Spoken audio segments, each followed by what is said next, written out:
In the last 14 years, I've sold hundreds of homes all over the city. And while you really get frustrated with market reports that talk about the average sale prices of the homes going up in value, you see it may only mean that people are either buying more expensive homes or the fact that 5 mega houses sold last month and increased the market average or the statistic.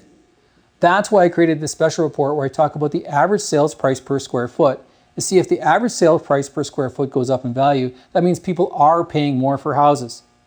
Secondly, I like to look at the inventory supply, meaning I like to look at how many homes are available now in different areas versus what sold last month. If you're a buyer, it'd be great to know that if there's 2 times more homes available than sold last month, then you're in a great position to negotiate your best price. Secondly, if you notice as a seller that there's half as many homes available now as sold last month, well, you might be in a good position to get a great price. To help make our stats a little bit more relevant to you, I'm going to divide up the city into different quadrants. We're going to do the inner city, the northwest section, the southwest, and what we're talking is west of Sarcee, because we would consider anything east of Sarcee to be inner city. The deep south, which would be Fish Creek, Chaparral, Mahogany, all of these south areas. And lastly, we'll do the northeast. At the end of the video, we'll go over the whole market so you can compare how your numbers match up with the overall. So for the month of August, we had 272 sold listings that month, and those were an average sale price of $774, and the average price per square foot was $496. Now if we compare that to how last month's sales, we had a very similar month in July, 281 sales, sold a few more. So our sales dropped a little bit in August, people taking time off, I think. Our average sale price was $498. Days on market was a little bit higher in August as well, and $465 was our median price, very close to where it was for August as well. Now we look at how that compared to last year. Sales definitely up. Last year, our median price where most buyers are buying is $421 a square foot. Average sale price last year was $590 was our median price, and $702 was our average sale price. Now the homes bought were about 1,500 square feet on average, actually 1,495 to 1,602 square feet. Now we look at our current supply situation. We have a little bit more than 2 months supply on the market. Looks like a lot of new listings have come up. Now when we look at what sold, our average sale price was $496. Now we look at what's currently available, it's $559. Now our list price, our average list price is $1 million, and our average list price, or buyers were looking to buy, was about $794.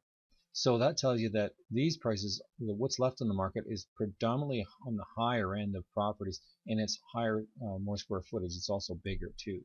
Now let's look at our inventory. We look at that tells us exactly what I just said. We have 128 listings over 1.5 million, and we only have 15 sales in August. Now we want to look at the market on the lower end here. We can see that it's a very tight race, especially between 450, or actually 350 to 400. We had more sales than we have currently available. So the market for August was really, really strong, right up until we get to, let's just say here, when we get to 800 to 850, then we've got a lot more homes available than sold. You know, if we got about a third more homes available than sold the previous month, that's a pretty active market, and it's pretty reasonable. But once you get to 2 times or more, then you start to see an oversupply. So everything over about 800,000 is looking to be a little bit oversupplied. So now we'll move on to the northwest section. So in the northwest, we had 396 sold listings for the month of August, and we had those sales at about $324 a square foot, and on the low, on the medium, where most buyers were buying, was $302 a square foot.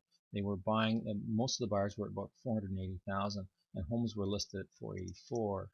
Now when we look at July and we compare that, we actually had 411 sales. So the sales are pretty close for between July and August, and those sales were at $301. So the very, very similar sales price per square foot. Now let's look at last year. So our price is definitely up. Geez, median price was up $20, $21 a square foot on the median, and what are we looking at here? About 25, 30, almost $30 on the average price per square foot. So definitely prices up for August compared to last year, but then of course this year all the prices have been up.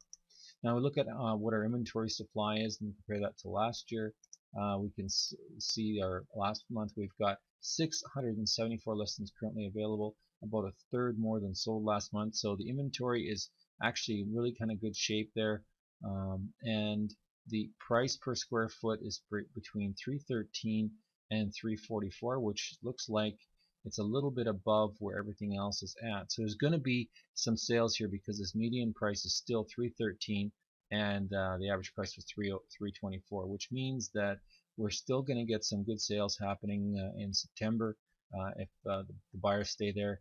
But what's left in the market is a little bit bigger than previous homes, and of course it's a little bit higher priced, which means that the buyers are looking for, were last month looking for properties between about 484 and 520 on average. Now they're, as far as what they can find, all those prices are a little bit higher.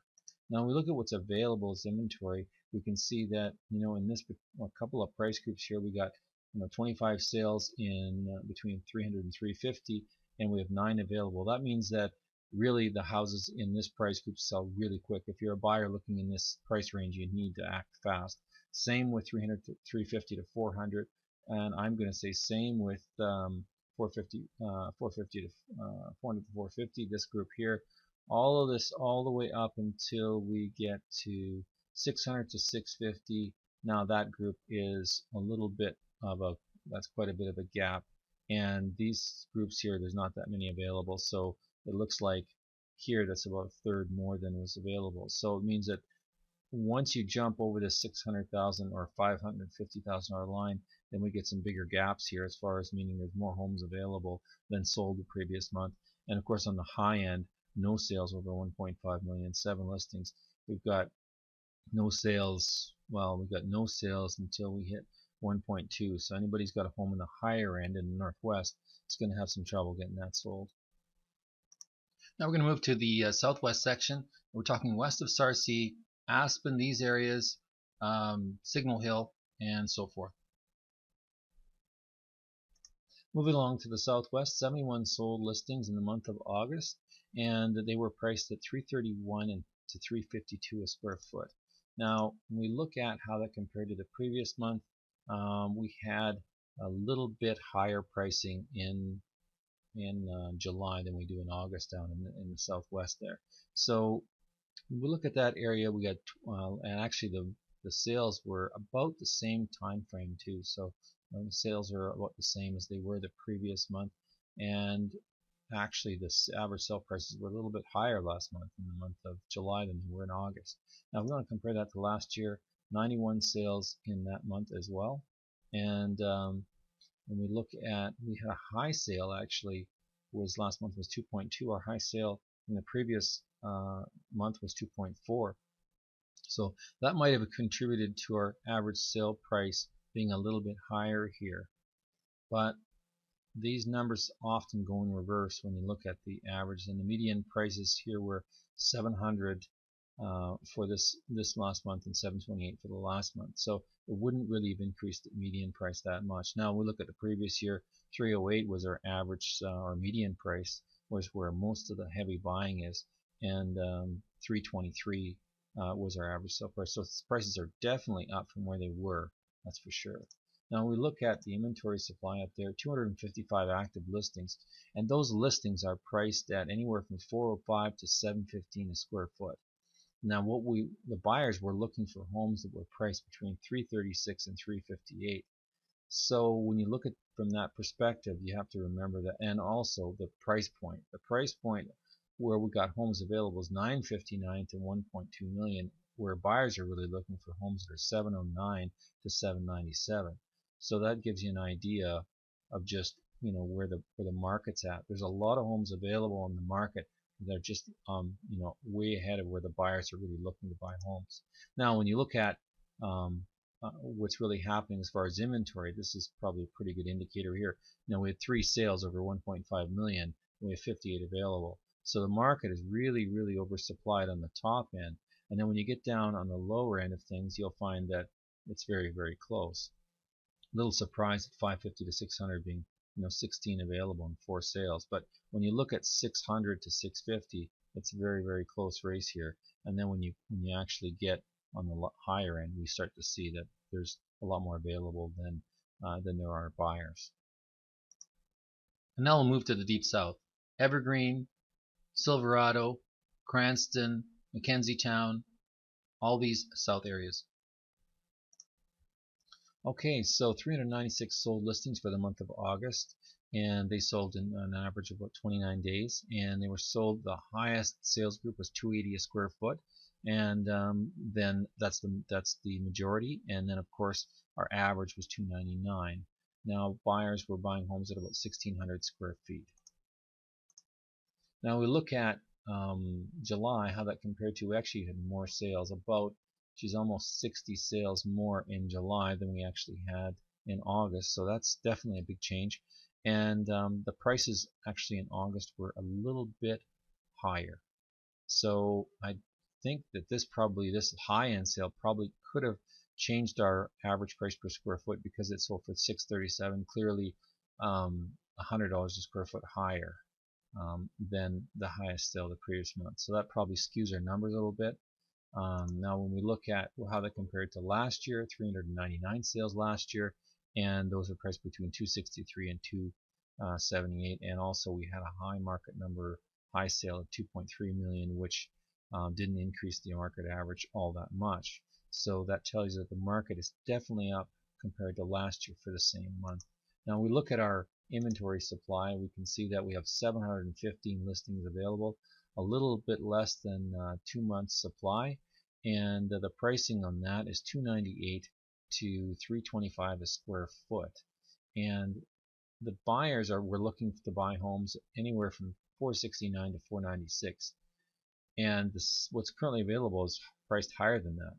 So there's not going to be these higher end are going to be a little bit harder to sell, and because they're priced higher per square foot, and they're also not where most of the buyers are really looking.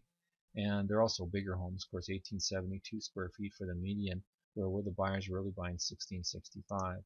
Now, if we look at where inventory supply is, this surely tells the story right here.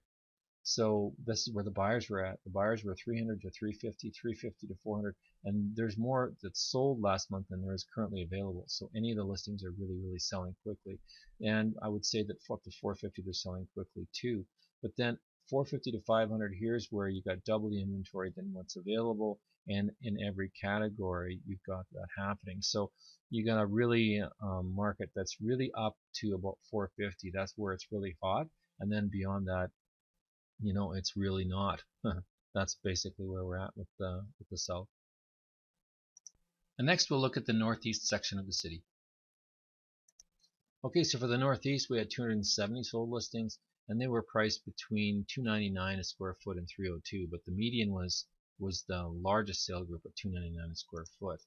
Now when we look at how that compared to July, 308 sold, so almost 40 more sales for that month, and those were very similar in price. Looks like $295 a square foot was the price on the median, and $299 was the average. So this, well, looks like we got a high sale. Looks like our sale price was a little bit higher, but this high-end sale didn't contribute to that.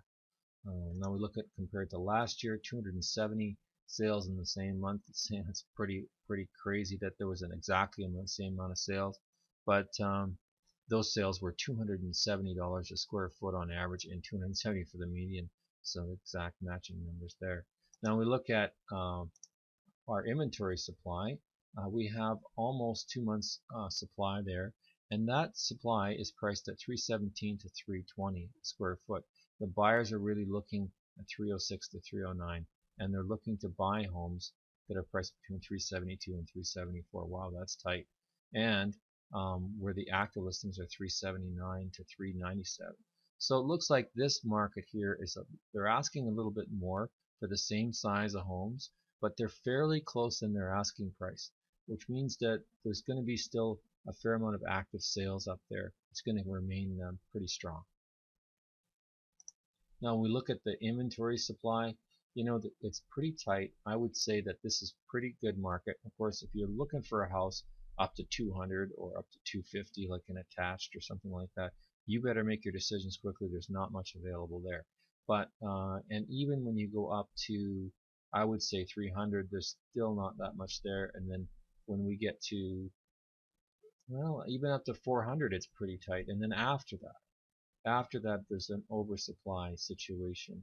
After that, you've got your time to wait. But even at this level, you really have to make decisions, even up to 400, because 45 related to 100 sales is really still very close in my opinion.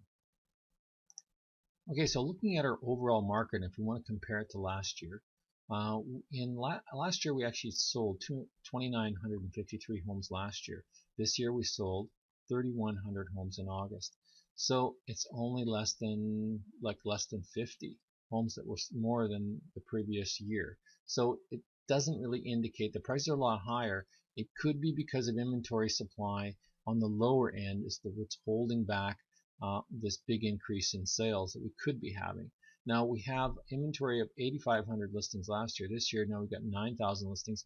That's a lot, partly due to the fact that we've had a fair amount of sales this year that have taken the inventory away, because we had an increase of, last year we had 4,000 new listings added in August. This year we had 500, almost 500 more than that, which means that there's 500 people who decided that the market was hot, will put a home on the market. Either that or it's new builds. So that gives you a little bit of idea. Now the average sale price, which I don't like to look at, like to look at price per square foot, went down in August, but that just might mean that people bought more expensive homes. It doesn't mean, or less expensive homes. It doesn't mean that the market went up or down. The average price per square foot is really what to watch. Our median price was $415. Which is quite interesting. So that really tells you that this 467 isn't really where most people are buying. Most people are buying below that, and that's the indications I showed just about every market, every sector. So average days on market overall is 41 days, so a little bit over a month. And that was this is combined days on, just the days on market was 79. So there's a lot of properties that aren't selling or coming back on the market and then selling later. By now, you're probably interested in more specific information on the neighborhoods you're looking to buy or sell in. And I know your neighborhood. Give me a call. Back when I started selling real estate, over 90% of the homes I sold were expired listings or homes that other agents couldn't sell. During that time, I learned from my clients the many frustrations that they had selling their homes.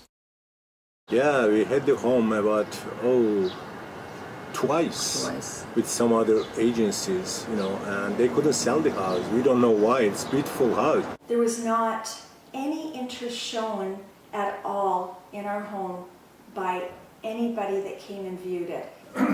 Too many of the other MLS realtors who'd come to show the house, they wouldn't have a clue.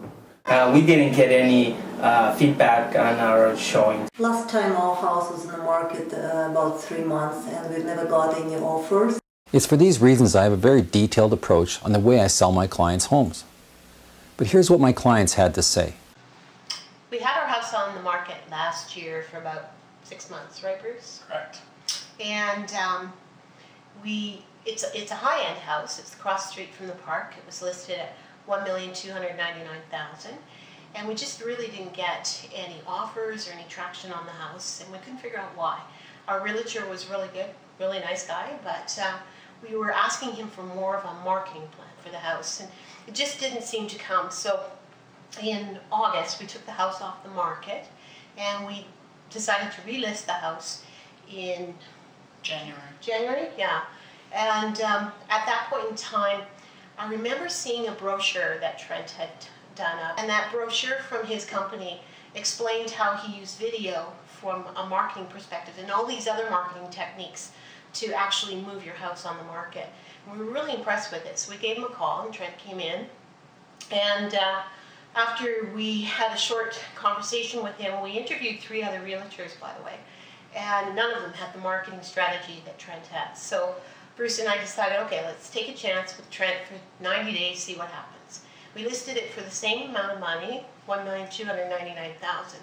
And luckily, within 36 hours, amazing actually, our house sold at $1,250,000, and we were really happy.